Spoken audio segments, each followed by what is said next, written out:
My very special guest today is Louise Hay, who has been dubbed the closest thing to a living saint by the Australian media.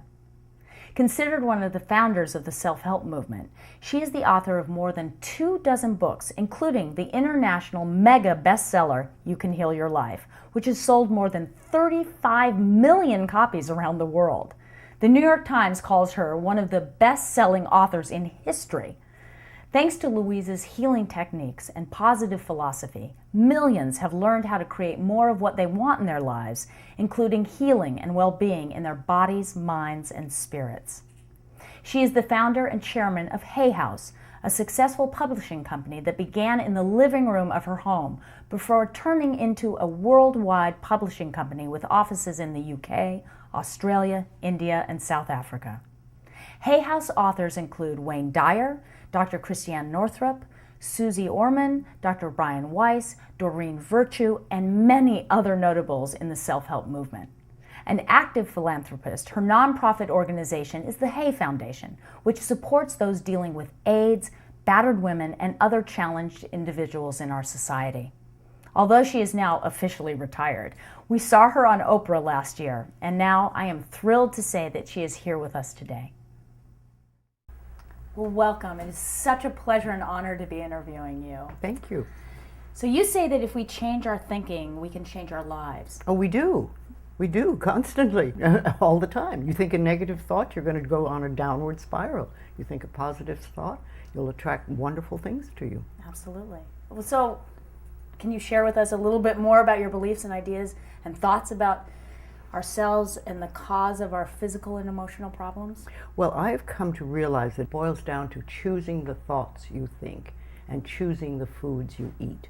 And when you can be wise in both areas, you have perfect health.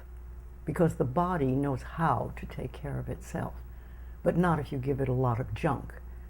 And not if you give yourself a lot of junk thoughts. So it's a clearing. It's clearing the weeds from the area, from the mind, and from the soil. And well, I couldn't agree with you more. I've been following your work for years and years, and so. But for those people that have tried to change their thinking but seem to be stuck, and can you give them some advice to help them to be more positive or to get through? Well, those I don't places? think that they've been trying and they're stuck. I think they just haven't tried. Because if you will practice this, even a small amount, it makes a difference. I have a simple exercise I give everybody, and some people say, oh, that's so stupid, it's so silly. But I ask them to look in the mirror, especially first thing in the morning, and just look in their eyes and say their name and say, I love you, I really, really love you. And this is enormously hard for most people to do to begin with, but as you continue to do it, it makes a big difference. You see, life loves you, life really loves you, but if you don't love yourself, it's very hard for life to bring you the goodies because you've got this wall up. So when you can learn to love who you are, and that's the way you were born, when you were a little tiny baby, and when I say you, I mean everybody listening to this, we all adored ourselves. We loved our bodies, we loved every part of ourselves. And then we started to listen to other people who told us we weren't good enough, or we didn't do it right, or no, no, no. And so we decided that maybe we weren't very good. And that's where we get all mixed up. But when we can get back to that point of just adoring this marvelous critter in here, then life says, oh, she's got it, let's give her goodies. And then the next step is to be very grateful about it. Yes. When you're really grateful, then they want to give you more. Excellent. Oh, that's wonderful. So 30 years ago, you were diagnosed with cancer, and you recovered. So will you share that story with us? Well, what I realized at the time was that I had already been studying this stuff, the metaphysics and the thoughts, etc. And when that happened, I realized that life was giving me a chance to prove to myself that what I was teaching worked. So I said, okay, you better get in there, girl, and do it. But I did, yes, I not only changed thoughts, but I think one of the things that was the most helpful, really, was the forgiveness. I really got in there and dug out as much as I could find out about my parents' childhood. And when you understand somebody's childhood, then you can understand how they went from being this wonderful little baby to the people who would mistreat another child. And that sort of gives you a point to begin your forgiveness work. And when I started to do that, I think that was the big shift inside. Yeah. But then, of course, I also did, I found a wonderful naturopathic doctor. Yes. And there's a very interesting story goes with that, because this is over 30 years ago. And last week I had a letter from him. And we have not communicated in all this time. This is the naturopath? Yes. I had a letter from him, and he wanted me to do his second book. Oh, wow. And I thought, wow, isn't this interesting? Because here's a man who literally contributed over 30 years ago to healing my life. Yeah. And now I get to do something for him.